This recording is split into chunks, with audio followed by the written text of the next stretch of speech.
Welcome to Motherhood. I'm Dr. Christina Hibbert, and I'm here to help you overcome, become, and flourish through this whirlwind we call motherhood. I am thrilled about today's topic because I'm pretty sure it's something I need to learn about, and I'm sure I have plenty to say about it. The topic is mothering through the whirlwind, and today we have an author who actually literally wrote the book on this topic to share with us some ideas about how we can mother through all of the craziness that is motherhood. I've been thinking about this idea of the whirlwind, and man, I can't tell you all out there how many times I say to my husband, to my friends, in an email to somebody, I'm in the whirlwind and I hope it ends soon, and I always think it's going to end soon, and then it never quite does. So it just seems like this is what motherhood is all about, that it's kind of crazy. There's a lot going on. It seems like it kind of never ends. And a lot of times you might feel like you're just trying to keep up. I know I feel that way a lot. For instance, about a year ago, well, first of all, let me just say my whole book, This Is How We Grow, is pretty much about this most intense whirlwind that I've had in my life that lasted for several years, actually. And after that book was published, I always had people ask me, are you going to write another memoir? And I thought, well, I hope I never have anything interesting to write about. I hope nothing interesting or tough ever happens to me again so that I never need to write another memoir. And sure enough, within a few months after I said that for the first time, my good friend, as many of you out there might know, she dropped her daughter at my house about a year ago and went and took her life. And so that was a whole other kind of whirlwind that left my whole family reeling for several months. And finally, I felt like that whirlwind kind of calmed down. And then, boom, I found myself in the middle of major depression and trying to navigate that and trying to get through the holidays through that and trying to finish my third book through that. And then finally, that whirlwind seemed to kind of calm down. And I felt like I had about 2 good weeks of sort of peace, and I could kind of collect myself and maybe take a nap and try to recover. And then boom, it's the end of the school year, which to me is one of the biggest whirlwinds. In fact, my friends and I call mayhem because it is pure mayhem. I feel like every activity, every dance recital, sports activity, awards banquet, it's all then. And we also had my second son graduating this year. And in the middle of all that, as I shared in the last show, I was hit in a car accident, rear-ended, and ended up with whiplash that I've been going to treatments for. And then a few weeks ago, I had a breast cancer scare. Found a lump and thought it was breast cancer, and luckily it is not, thank goodness. But my mom has had breast cancer 3 times, and so I'm at high risk. So I feel like, and now here we are in summer break. As I'm recording this, it's summer, and to me, summer is its own kind of whirlwind where all of a sudden all the kids are home and we're sort of going, what on earth are we supposed to do with all these kids, and this house is a mess? And anyway, so that's a little bit about my whirlwind. So I want to introduce to you our guest today, who is the author of the book, Mothering Through the Whirlwind, among other things. I'll introduce her a little bit more in a minute, but welcome to the show, Tamara Passy. Welcome, Tamara. Thank you, Christina. Glad to be here. It's so fun to have you. I'm excited. First I have to tell our audience that Tamara and I actually met at a writing conference a few months ago in February when I was in the middle of one of my other whirlwinds. And we just started talking at dinner. We were both speakers at the conference, and we struck up a conversation, and we just really had a lot in common. So I'm really excited to get to share you and your work today and your wisdom as we talk about this topic. I think it's one that most people can relate to who are listening. And I'm just glad to be here. It was great to meet you then. And it was just this instant, we just had an instant connection there and had a great conversation. And I love this show. I love that this is a show for moms. It's great. Thank you. Me too. I think we moms need all the help and support we can get, right? True. So let me tell you a little bit about Tamara before she starts sharing some of that wisdom with us. Tamara is a mother of 3, and she is an author, as I said. Her newest book is the book called Mothering Through the Whirlwind, which you can find on Amazon.com. And also she has written a book called The Christmas Tree Keeper, a novel. And that was her first book, I believe, right? Yes. Okay. Excellent. She was Tamara. This is pretty cool. I want you to tell us more about this. But Tamara was actually named Arizona Young Mother of the Year in 2013. So you're going to have to tell us a little bit more about that in a minute, what that means. Sure. Because sure. to me, that sounds pretty impressive. Okay. So, and she contributes to magazine articles for FamilyShare.com. She is a mother who's truly in the whirlwind, switching laundry loads, trying to bake, take care of her family. She also enjoys walking and reading. And she's been through her own kind of whirlwinds in her life, including a child that was born with a health condition and needing to go through all that, with a newborn. Also, some of her own health issues and the violent death of her brother, among other things, among just regular life stuff that leads us all to our whirlwinds. And you can find more about Tamara on her website at tamarapassy.com or her blog at 5pagesofsomething.blogspot.com. All right, Tamara, welcome again. Thank you. So first of all, just as we get started here, tell us about the Arizona Young Mother of the Year. I want to know about that. Okay, sure. So I had never heard of American Mothers. They are a really great nonprofit organization. They exist to honor mothers. And so I think any organization that exists to do that is great. But I'd never heard of them. So it was really quite a shock when a friend called and said, "Can I nominate you for this, Young Mother of the Year award?" And really, I thought she was kidding. I didn't understand why she would or why she would want to. And she explained the process a little bit. She said other women will be nominated and there's this panel and they'll select someone. And so really, I agreed to be nominated, really kind of banking on the fact that there were other women that would be nominated. And in my mind, I just thought, well, that's easy. They'll select someone else. So the way that all worked out was they selected me, and I really was shocked. I didn't quite understand the organization, didn't quite understand what it was all about, but the national organization has been doing this for over 75 years, and there's chapters in most states. And so after the states choose, who they're going to honor as Mother of the Year and Young Mother of the Year, then those honorees go to a convention, usually in New York or Washington, D.C., and it's really just a great opportunity to meet all these other moms from across the country and spend a little time, just honoring other moms and cheering each other on and getting to support other mothers and what they're doing. So I think that's really great. And what a wonderful organization that maybe some of our listeners out there might want to check into. What's the name of it again? One more time. It's called American Mothers, Inc. And there's the national site. You can look at that online, AmericanMothersInc.com maybe. And then there's our chapter, Arizona American Mothers. And you can find that online as well. We have a blog, Arizona American Mothers blogspot.com. Great. And we do have a local chapter. We would love anybody who's interested. And also you can nominate a mom now through November. If you go to the national site, you can nominate if there's a special mom in your life and you feel like, she would, someone that you feel like, could be honored for what, that's the other thing is, what makes, I had a lot of people ask, well, how did you get that? Or what did you have to do? Thankfully it's not a competition. There's no, it's not anything like that at all. It's just mothers who, who you can tell in their life that it's important to them.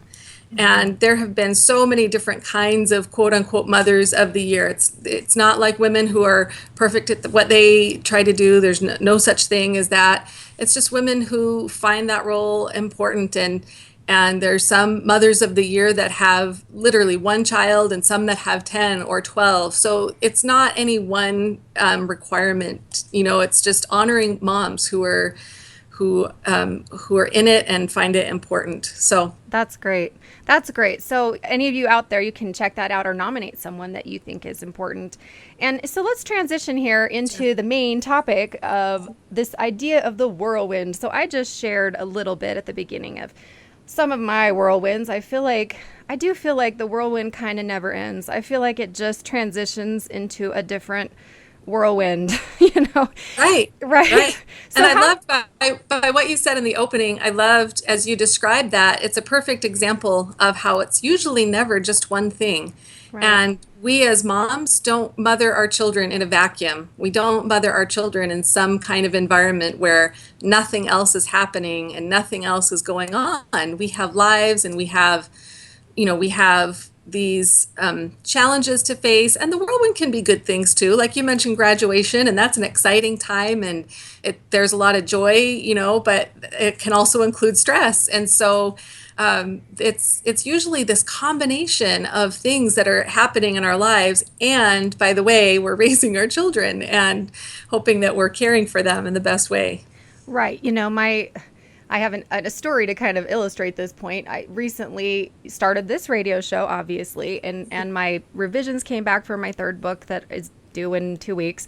And like I said, all these other things have been going on the past month. And of course, I've been feeling stressed. And my husband would always say, well, why don't you quit the radio show? Or why don't you tell them you're not going to write another book and stop doing these projects? And I kind of had to explain to him that those are the things that kind of replenish me in a sense. And the hardest part for me and this most stressful thing is really the job of being a mom. And it's the most important, but it's the thing that stresses us out the most, that gives us the most emotional problems on our own lives because we're so worried about our kids, and causes us to lose sleep over our kids and stuff. And we can't quit that. And Right. so, I mean, I think that kind of leads to this idea that you have of the layers of life and how that contributes to the whirlwind. Kind of explain that to us. Just that what you were mentioning, that we have these responsibilities, these demands that you're right, we don't quit, and we don't want to. We have our children, we love our children, and there are certain things that are mandatory. And then there's the things that we can't control that go on around us. It could be health, it could be finances, it could be things going on in extended family members' lives. It could be the garage flooding. It's those things that we can't control that are going on. And then there are those things that we can do. And I know we'll talk about a little later, but the things that we're doing to stay healthy, to be healthy, to be the kind of mom we want to be to our kids. And so the self-care or work or projects that fill us up or replenish us. So I know that there's that little graphic of a tornado or a little dust devil and all the stuff swirling around it. But when you talked about referring to your friends, being in the whirlwind, I had talked about that for quite a while with my friends, just making reference to the whirlwind. Oh, I'm in the whirlwind, and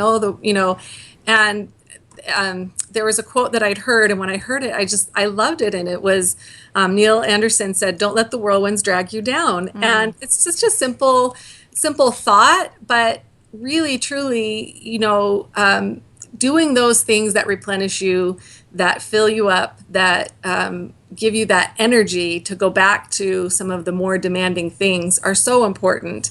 And maybe there's a time where you might step back and say, I don't have to do this right now, but mostly those things that we do that fill us up, we need those. We need those to be able to be as energetic and as on top of things for the demands we have. Absolutely.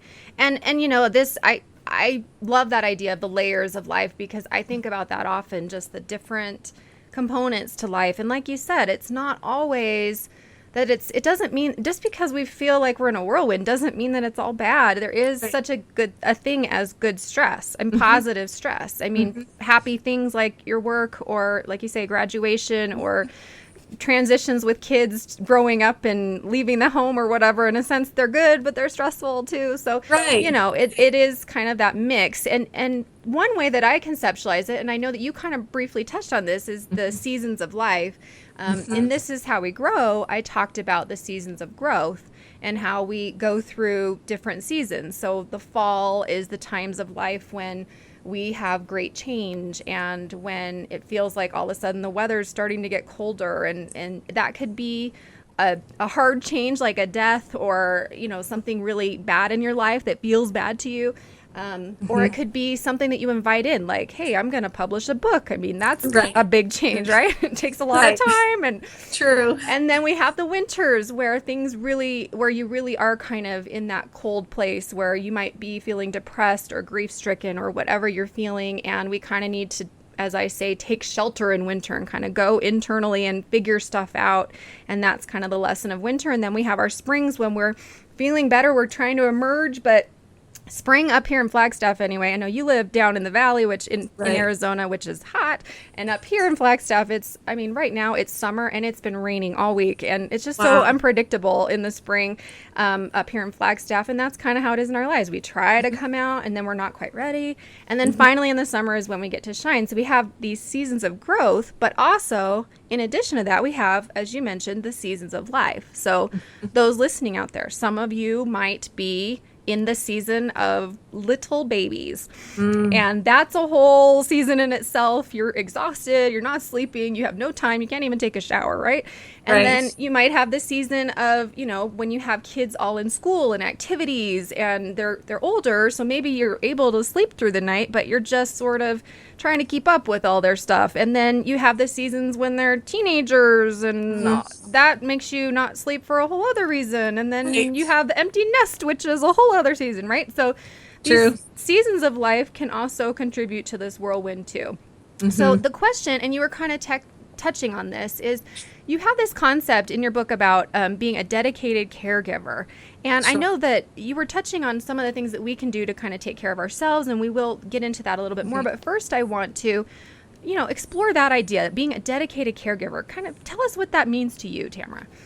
Sure. Do you want a little bit of the background of where that term even came from? I would love that. Sure. So when our son was in the hospital, he had just had a liver transplant, and we would walk the halls just to entertain him. The room wasn't very interesting. And there was a little boy. Let me just clarify. So this was right when he was born? He was 8 months old. He was sick after he was born, and then received a donor and had his transplant just before he turned 8 months old. Okay. I think a lot of parents out there can relate to this, with children with illnesses and having to go through that. So yes, continue. Right. Different surgeries and different health challenges. So there we were in the hallway after his transplant, and he was getting better each day. And there was this other little boy in the hallway that I kept seeing over by the nurse's station. And he just looked so ill, and his eyes were yellow and jaundiced, and he was swollen. And finally I asked the social worker, what's his story? What's he doing here? And she said, oh, he's waiting for a transplant. And then she quietly said, he will likely not receive one. And I was confused. I said, well, why? Why wouldn't he? And she said his parents dropped him off at the hospital and in effect said something like, call us when he's better. Oh, and she said, this has already been 20 years now, so I don't know if it's changed, but she said for those waiting for transplants, if they don't have a dedicated caregiver, they're at high risk for transplant failure. Wow. And so it struck me, I knew that children, that parents couldn't, that can't care for their children can leave them to the care of others. I knew that happened. But when she said the words dedicated caregiver and at risk for transplant failure, it just struck me in a way, it just never left me. Those words stayed with me. And I thought, well, what child isn't at risk for isn't at high risk for failure of something without a dedicated caregiver? And transplants kids, obviously, our son needed so much medication a day and needed doctor visits and blood draws. And, you really did have to show up every day and 24 hours care until he was stable and, finally, kind of could live this whatever normal life is of a toddler. But that term stayed with me. So dedicated caregiver, it's moms, it's dads, it's what we do as parents, where we're there to make sure we don't think about survival so much. We think, okay, our kids are just going to live. That's like an automatic thing we think about. But we want to see them grow. We want to see them realize their potential. We want to see them succeed. And that's what we do as moms. We're dedicated. We're willing to give our time and our energy, and we give care. We care about them, and we do what it takes to support them and help them succeed at their school, at their work, at their life. Yes, that story, oh my goodness, that touches me. That I'm sure all of you out there listening, what a tragedy to see this poor little baby that just basically had been abandoned by his parents. And gosh, that I'm grateful that you shared that story, because it gives that term dedicated caregiver such a deeper meaning. And you know, that whole concept can be probably so different for each one of us. You know, everybody listening, you and me, what it means to be dedicated to your kids. I mean, obviously, most of us are not going to abandon our sick child at the hospital. Right. But there are so many other different ways that we show our dedication to our kids, right? So, I mean, explain kind of maybe what are some of the things that you see as showing our dedication to being a mother? No, I'm glad you asked that question, because it does look different for everybody. You know, we had a little bit more on board. Our son's doctor said, you know, we're not sure. We didn't know how long he would live. They said he has an 80% chance of living a year. So obviously for that year, I didn't want to do anything else but spend time with him and be with him. And so I planned to stay home. My husband was still in school, trying to graduate. So that just meant, you know, giving as much of my time and being there for him. But as he got older, and he's 21 now, by the way, so happy story there. Congratulations. That is success. It is. Lots of miracles in his life. But it does look different for everybody. I think if you're a working mom, if you're the mom of one child, if you're the mom of 4 children or 10, that dedication is going to take on a different meaning. It might have different levels of dedication, but I really think it comes down to when I say being there for your child, I think of it as you're there, you're available, you're engaged, and you can respond to what's going on. So even if you're a working mom, you can still be available to your kids. You can still respond to what's happening in their life. You can still have ways to be engaged in what's happening. And as we know, even moms that are stay-at-home moms, or, you know, choose, you know, to work at different times, sometimes with depression or mental health issues, you can be there, but maybe not there emotionally or there mentally. And so that whole, you know, don't want to get into that whole dispute, but I really think that dedication comes down to taking care of ourselves so that we can really be there mentally, emotionally, physically for our children. Right. Oh, I'm so glad you brought this up. This is such an important point that you're making here. I want to make sure that I reiterate, because I actually wrote down while you said those 3 things, because I think that's really a helpful way to look at being this dedicated mother, dedicated caregiver to your children, that it involves being available and being engaged in what's going on and responding to their needs and what they need from you. I want everybody out there to listen to that and to think about, you know, how am I doing in those areas? Kind of how am I doing as far as being available to my kids and being engaged in their lives and responding to them? And then you transition perfectly into what is so important, because if we're doing this, taking care of our children's needs, which is so crucially important. Well, first, before we get into this whole idea of being self-respecting, which you touched on, there's another point you brought up I wanted to make sure and reiterate, and that is, you know, how our own mental health can really play a role. And you know, I've been very open about, I've been through depression, I've been through postpartum depression, major grief, and other things. I also was, when my youngest sister died, when I was 18 and she was 8 when she died of cancer, my mother just became overwhelmed with grief and depression. And, you know, growing up with a mother and a father who were both in that place of just not being available or able to respond because of their own grief, it's really kind of empowered me to try my best to still be available and present when I'm in the middle of that. But it's very hard when we have emotional concerns ourselves. And so this is why it's so important to, as you say, take care of ourselves. And you use this term, being a self-respecting mother. So how'd you come up with that? I like that term. Explain that a little bit. Right. That just goes back to the year that I had emergency appendectomy 14 days before Christmas. Oh my. So, you know, it's never convenient when you have appendicitis, but it literally was 14 days. They were wheeling me back, and we had a family picture scheduled for that day for Christmas cards. And I thought, no, I can't be having this surgery. We're supposed to have this picture, and I'm sending out cards, and it's Christmas.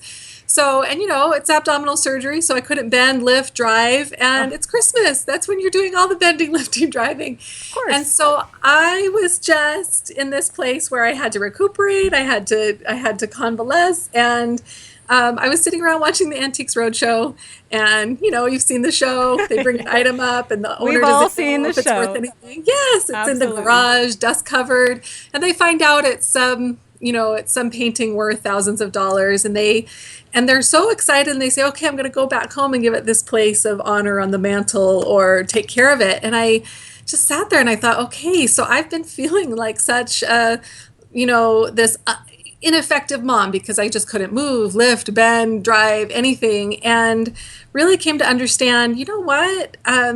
Really my worth as a mom. And, I had a little fun. I thought, okay, imagine if I were the next item up on the Antiques Roadshow and we're being appraised. And, the traits I have and the qualities I have, I'm more than just, a recuperating from surgery kind of mom.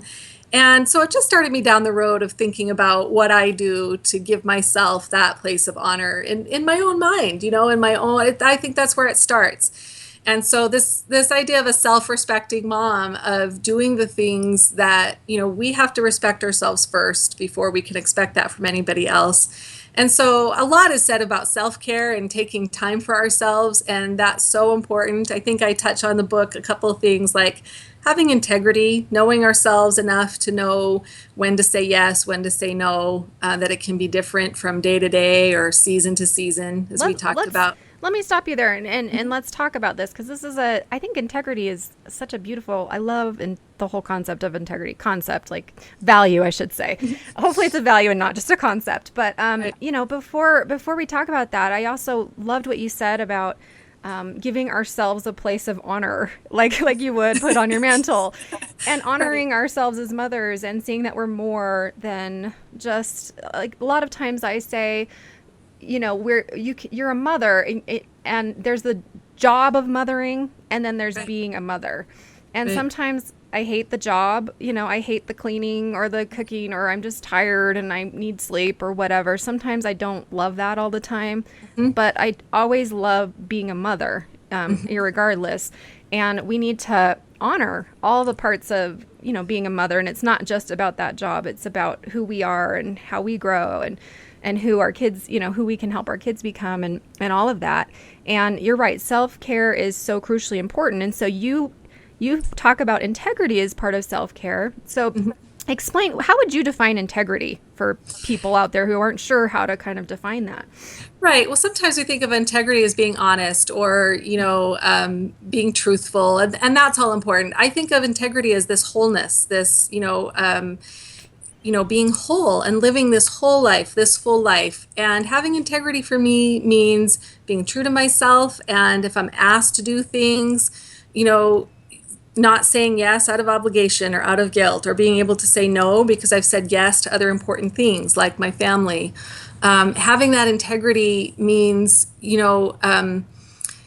that this whole life, this full life, being enthusiastic. I don't, maybe, it's a weird connection, but in my mind, having integrity and being enthusiastic is part of that. So we have this little, sometimes when we don't all agree in our family about what we want to do, maybe where we want to go, and we work it out and we finally decide on a place, we talk about obligating ourselves to the outcome. Like once we've all agreed, then we obligate ourselves to the outcome, and we're going to be enthusiastic. We're not going to say, okay, I agreed to do this, but now I'm going to moan and complain. I think it's that way as moms. Once we've decided this is what we're going to do, or this is how we're going to do it, there's this integrity to say, okay, I chose this, and I can have enthusiasm for what I've chosen to do. So I know there's things we can't control in our life. It's a lot harder to be enthusiastic about those things. But with our kids, I think that integrity and that enthusiasm comes through. It's contagious, and they catch on, and they can get excited about what they're doing in their lives. I love this. I love that you're defining integrity as wholeness. I've Hmm. never thought of it that way, but you're right. It's more than just being honest. It's being true to who you are. It's being real, kind of, maybe. Hmm. Right. Right? Right. And I love that you're attaching it with enthusiasm. When I was reading about that from your book, I love the idea of being enthusiastic. We talk about how to be happy or how to be Yeah. joyful, and those are important, but boy, being enthusiastic is just like a step above, right? And so what did you say again? You said being dedicated to the outcome. Is that what you called it? Yeah, obligating yourself to the outcome. Obligating yourself to the outcome. Okay, so people out there listening, Right. this is brilliant. I love this. So basically what you're telling us is that we can, if we choose to do something, if we're going to do it, we need to say, okay, I'm going to do it. We're going to commit. And that's part of this integrity by, being real about it and trying to say, being honest about it. And then once we commit, trying to be enthusiastic about it, because boy, isn't it more fun to do things when we are enthusiastic than dragging our feet, right? Yes. And I know, and you talked about seasons. Sometimes our kids have lessons, right? Piano lessons, swim lessons. And for whatever reason, I can take my child to piano lessons and I'm perfectly cheerful. But if I take my child to swim lessons and it's 110 here in the valley, I'm not so cheerful. But there's this idea that, you know what, I chose to do this and I'm doing this for them. I want them to experience what it feels like to become better at a skill and have the joy of learning to do something. And so even though it's 110, this obligating myself to the outcome and being enthusiastic, it's not always easy, but it does make a difference when you realize, no, I'm doing this for a reason. I'm doing this because I want this for my child. Right. And, we talk a lot about self-care on this show because it's, I think, one of the most important things that we moms not only need to do, but need to be reminded of a million times because we're not always good at it. And this is just a new take on it, having integrity, living with wholeness and being real in your life and having enthusiasm. And another component that you talk about is love that goes with self-care. And, of course, there's loving our children. I think everybody naturally thinks of that, and loving our family, our husband, our spouse, but also loving ourselves. Right. Correct? Yeah. Right.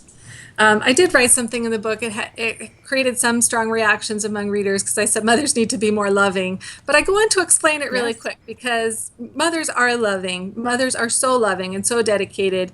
But I talk a little bit about loving ourselves and maybe admitting when we need to make a change. Maybe admitting when something's not right or something isn't worked or we've made a mistake and we need to make a change. And that can be really hard.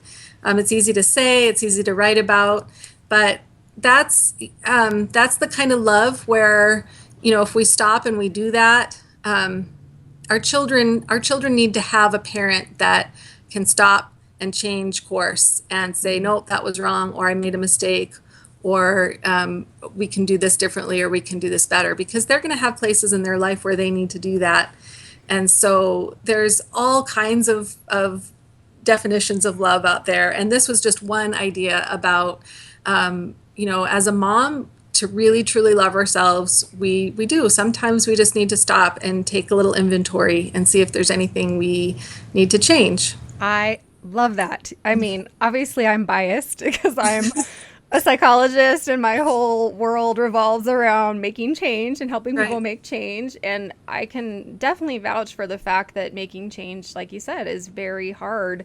And it can be very hard to take that open, honest look at ourselves and lovingly see the things that we're not doing so well at that we can improve. And as I always say, sometimes for some people, the harder part is lovingly seeing the things that you are doing right and, loving yourself and being able to say, hey, I'm good at this and I want to share this, I want to be in that summer of my life and share this talent with the world, or I want to develop this skill that I have, or I actually am good at this with my kids, and, giving ourselves sort of that credit of what we are doing. And then, like you're saying, working through the things that maybe we're not doing so well, and that models for our kids perfectly how they can do that.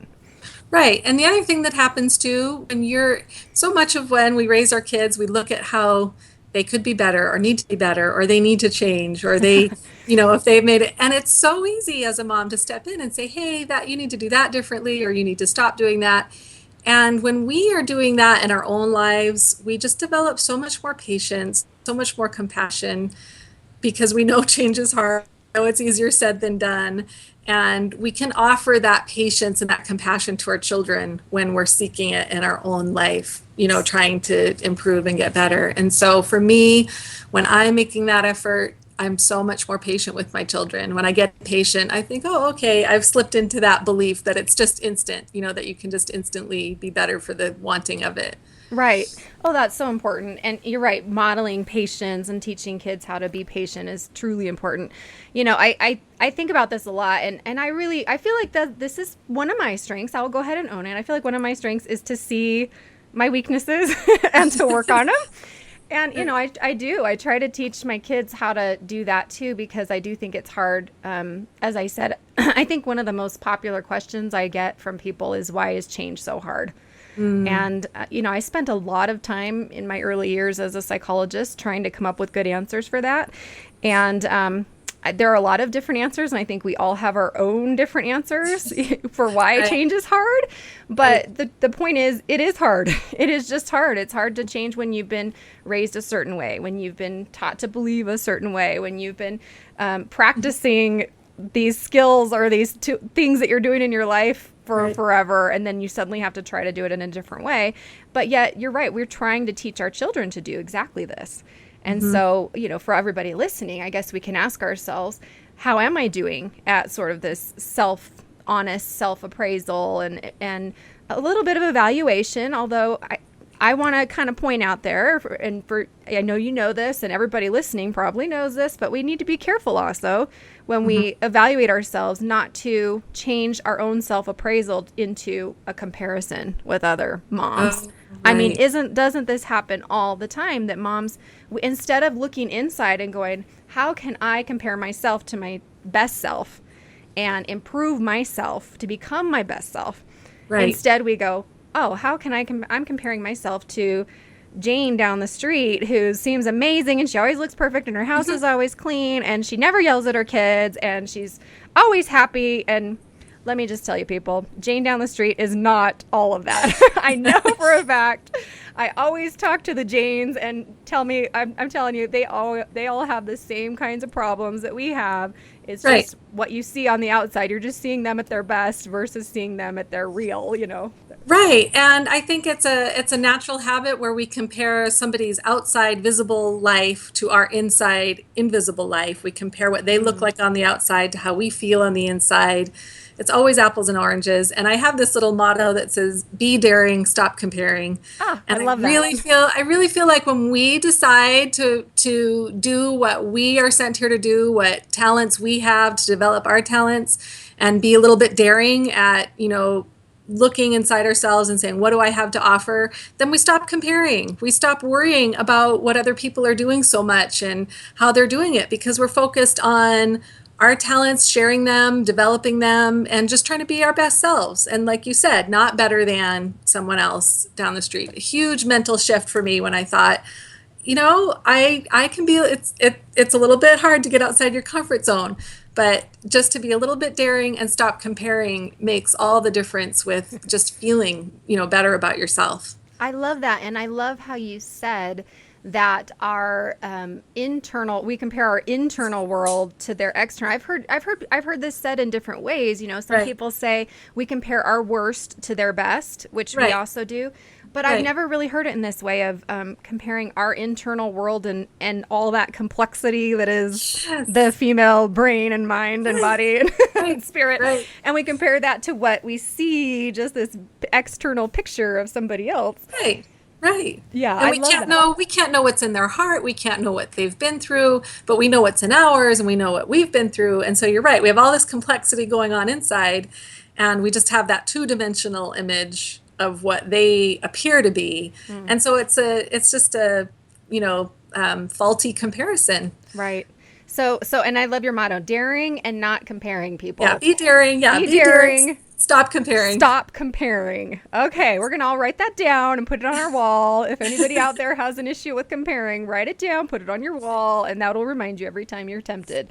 Because you're right, it really is about our own possibilities and our own potential as mothers and as women and as people and who we can become and being our best self. And that is going to look so different for each of us. Some of us, your potential involves being out in the spotlight, and some of your potential is quiet, but it is powerful, and you're sharing and loving and caring for your family in a more quiet way. And there's so many takes on that. We can't even get into all of them. But how do you think we can help mothers, or what are some of your thoughts on how mothers can work on really appreciating their true worth? I want to, before I really ask you that, I want to share, I write a lot about self-worth in my latest book, Who Am I Without You? And it's written for those going through a breakup or divorce, but really, as I say, it's really just a book on how to develop self-esteem and self-worth. I even had my almost 12-year-old daughter start reading some chapters, because that's the age when they need it. But one thing that I've learned is that self-esteem is that, kind of like you're saying, it's more external. It's when we try to look at having self-esteem, we do tend to compare, and it's really all about how we think about ourselves and how we feel about ourselves, and it's about what others think about us and say about us and how we do compared to other people and what we do. And none of that really speaks to our true value and worth, which to me is a whole different picture. The self-worth is knowing our true deep value, understanding, the love that our higher power, that God has for us, and being able to embrace that and feel that, and then being able to use that to be confident and share that with the world. To me, that's self-worth. So how do you think we can, as mothers, develop that self-worth as mothers in our mothering role? That's a great question. And I love your point about, the difference between the things that are relative that will change, as you described, the things that that sometimes you think about is, what gives you that worth, that can change the people around you or the circumstances versus who you are, what's inside. Right. I think as a mom, when you're in the thick of it, when you're in the whirlwind, feeling good about yourself, I read something a while ago, I don't know who said it, but she talked about paying attention to enjoying things because she enjoyed them and not because she thought she should enjoy them. Ooh, that's good. I like that. Right. That's beautiful. And so when you have a lot of kids, or any amount of kids, really, because you can be consumed with one child, or two or 10. Yeah, let me just say, I have to say that what I say about that is, whether you have 1 or 10, it's like kids are like air. That however many you have, they just fill up all the space around you. You can have 1 or 10, it just fills up all the space. That's right. Continue. That's right. So I feel like paying attention to who, your reactions to things that drain you, things that fill you up. And not just, like a day at the spa. I know friends that go to the spa and they don't like it. They say, I would rather be and it's XYZ. What fills them up is a different activity altogether. And I think, understanding your self-worth is understanding yourself in those ways. It's paying attention to your reactions to things that fill you up, things that drain you, and knowing that about yourself. And then feeling that worth, I think, comes from there's not a lot of time for reflection as a mom when you are busy, busy, busy and on the go. But if you have any moments where you can take time for reflection and you can step back and see that who you are as a mom, the work you do as a mom, that it's this sacred trust, that it's this, you're in this position where you're privileged to know these people maybe better than any, these little people, better than anybody else can. And so because of that, you're in a position to influence them, to support them. A little moment of reflection like that can go a long way. It's like a little concentrated moment of reflection that can supply you with the feeling of what I'm doing has meaning, what I'm doing has worth, and to feel that kind of, that from the inside, that intrinsic feeling. I'm so with you on this. I think that you're right. It's so hard to have that quiet time. Mm-hmm. I remember once when I was trying to learn to meditate, and I was practicing this meditation, and my kids were like banging on my door because I'd locked it and I was trying to tune them out. And then they picked the lock and they came in, and I like turned around and I yelled, I'm like, can't you see I'm trying to meditate here?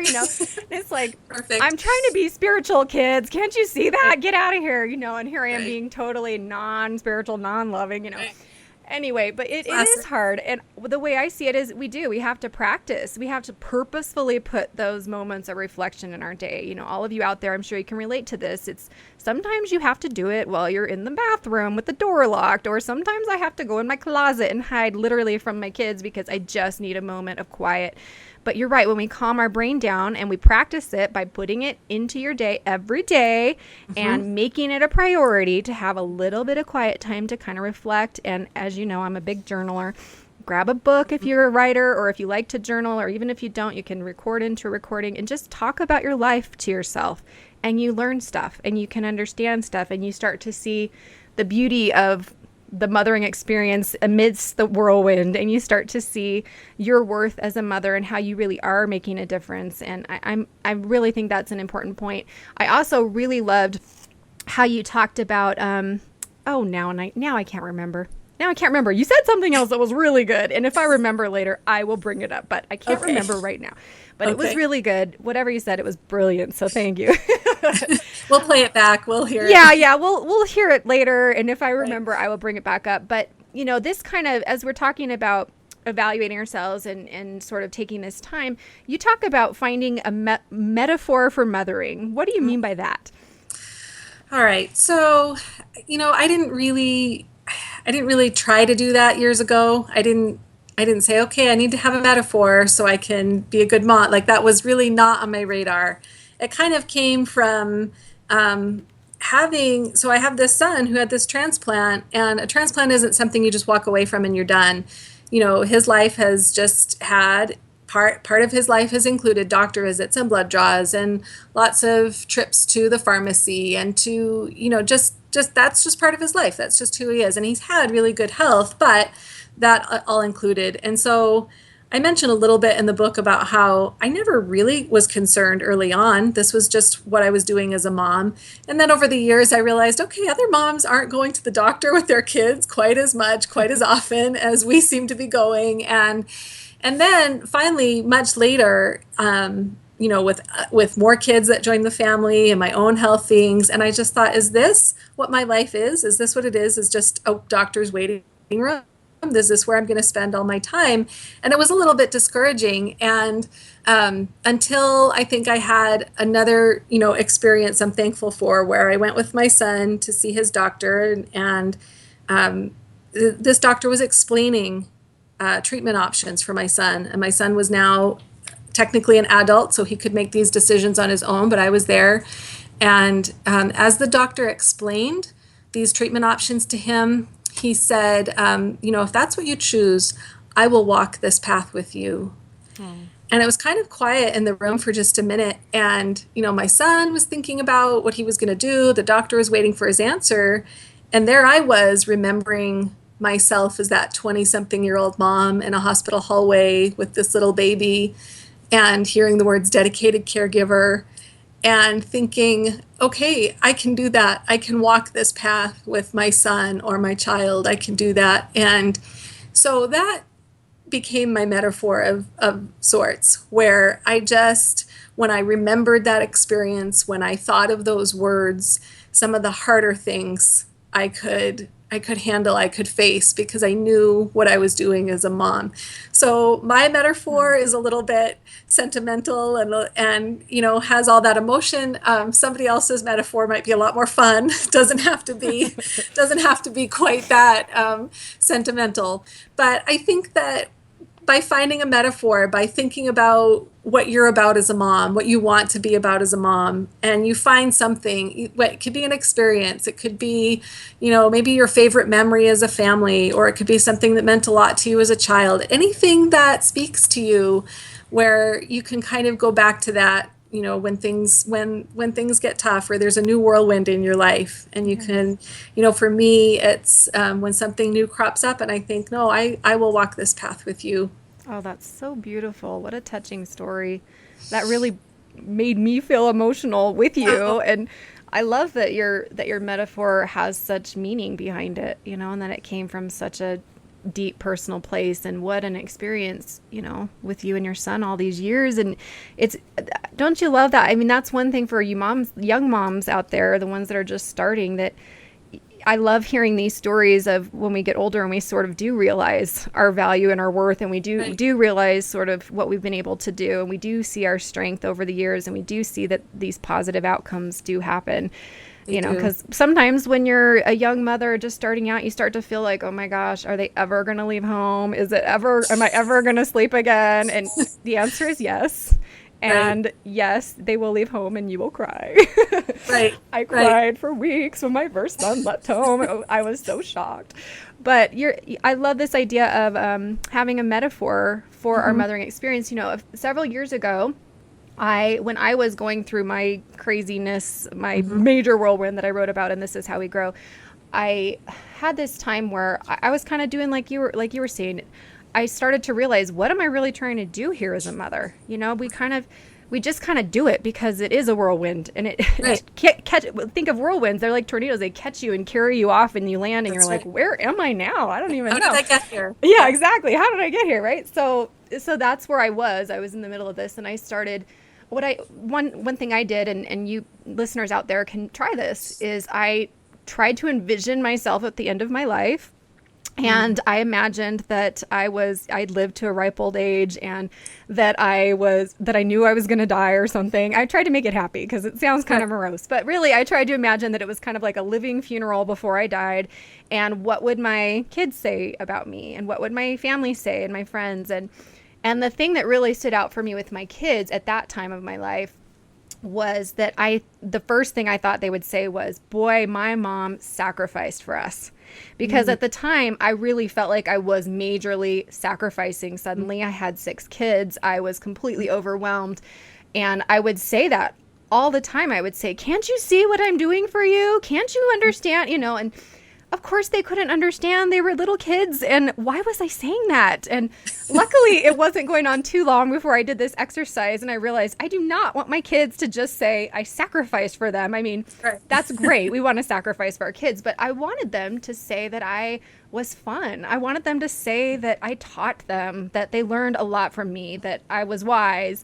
I wanted them to say that we laughed together, and that I showed them new things, and that I inspired them. I mean, those were the things that were important to me. So to me, it's like that helped me, what I call, have my mothering vision. Kind of, that's my vision. So I can see that kind of like picturing the end result. And as Stephen Covey says, begin with the end in mind. So, kind of seeing, what do you want your outcome to be? And then back up and go, okay, then what do I need to do now to get to that outcome? And what you're saying is kind of putting it into a nice little tidy phrase, which is something I'm going to work on, because I have like a mission statement for life, but I don't necessarily have like a mission statement or a metaphor for specifically mothering. But I do know that when we look at the end and we back up, that certainly helped me to be able to then know how to move forward in ways that will lead to that end result that we want. Right. And that is a great exercise. It's a great exercise to kind of, because you take the long view. You take yourself out of the everyday, moment to moment. You take the long view and say, okay, it won't always be like this. My kids will be grown. How do I want them to feel about the way we got to spend that time together? And you also mentioned journaling. Yes. Because I think that's a great way, if you're trying to find this metaphor, if you're trying to think about, what am I about as a mom, or what does this mean to me to be a mom? I think journaling is a great way to get to know yourself. So if you journal for a little while and you let yourself go back and look at what you've been writing, you kind of learn about what you value, or what your hopes are for your children, or what you're trying to be as a mom.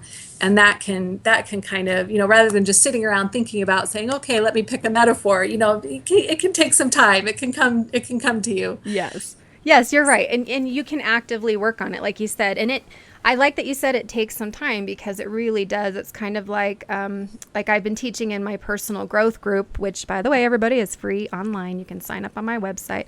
But I've been teaching this year about trying to understand your purpose and mission, and creating a mission statement. And it really does, like, for me to finally find my mission statement in life, it's taken several years to really hone it down. So you start with kind of something, and then you kind of whittle it away as you go along. But you're right, writing things down, journaling, just sharing your own stories in your journals.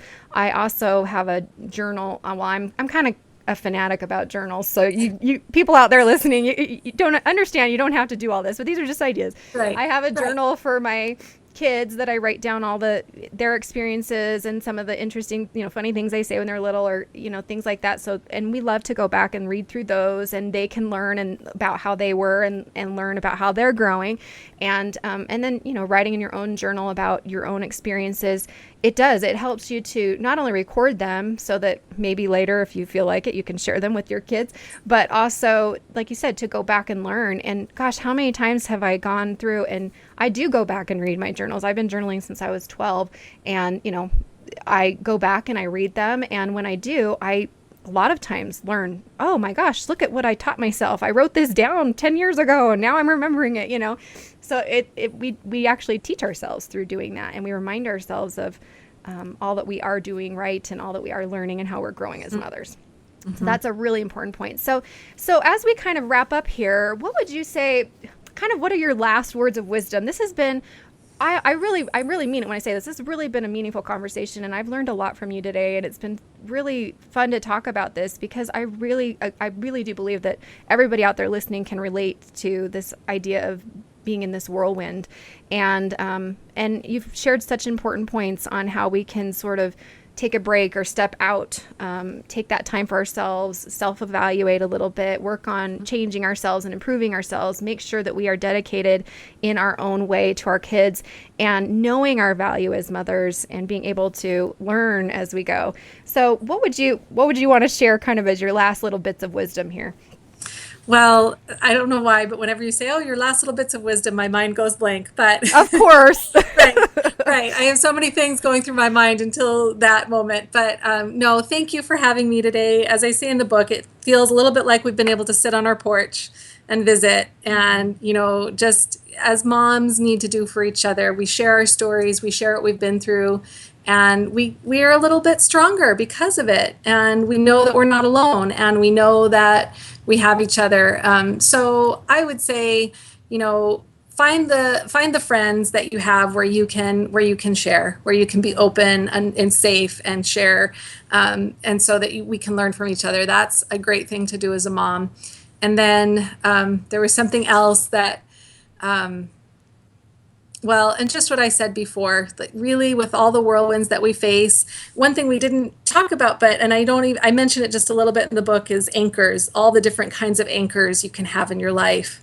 And those can be different for everybody too, but having anchors in the storm. And so find what those are for you, and don't let the whirlwinds drag you down. They don't have to drag you down. Oh, I love that. The anchors. What are your anchors? What keeps you centered and calm in the storm, right?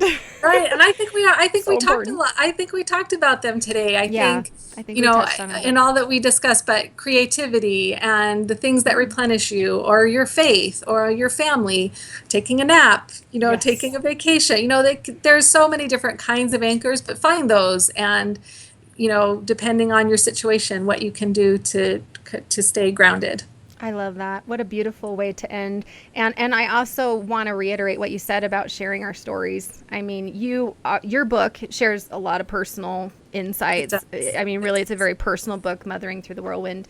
And obviously my book, This Is How We Grow, is all personal. And I know maybe you've gotten the same kind of question. People ask, how is it sharing so much personal stuff about yourself? And I have people come up and they're like, I feel like you're my friend and I already know you. And, it is kind of interesting, but I am a big believer that we do need to share our stories, because the most beautiful part to me is when someone says, oh my gosh, I didn't know I thought I was the only one, Right. I didn't know other people felt this way. I didn't know other people could get through this. And, we learn from each other. And if we don't talk about it, and that's why I'm a big fan of be real with each other, share your stories, be real, be honest, and help each other. Because that's how we get through these whirlwinds, right? We need each other.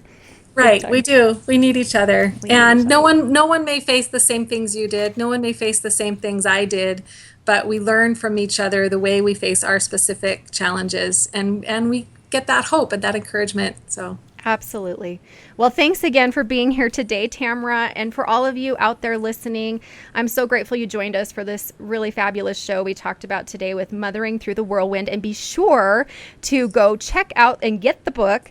It is a fabulous book. Tamara is a beautiful writer, and she shares some beautiful stories in her book. I've only read just some excerpts, but I'm excited to delve in and read the whole thing myself.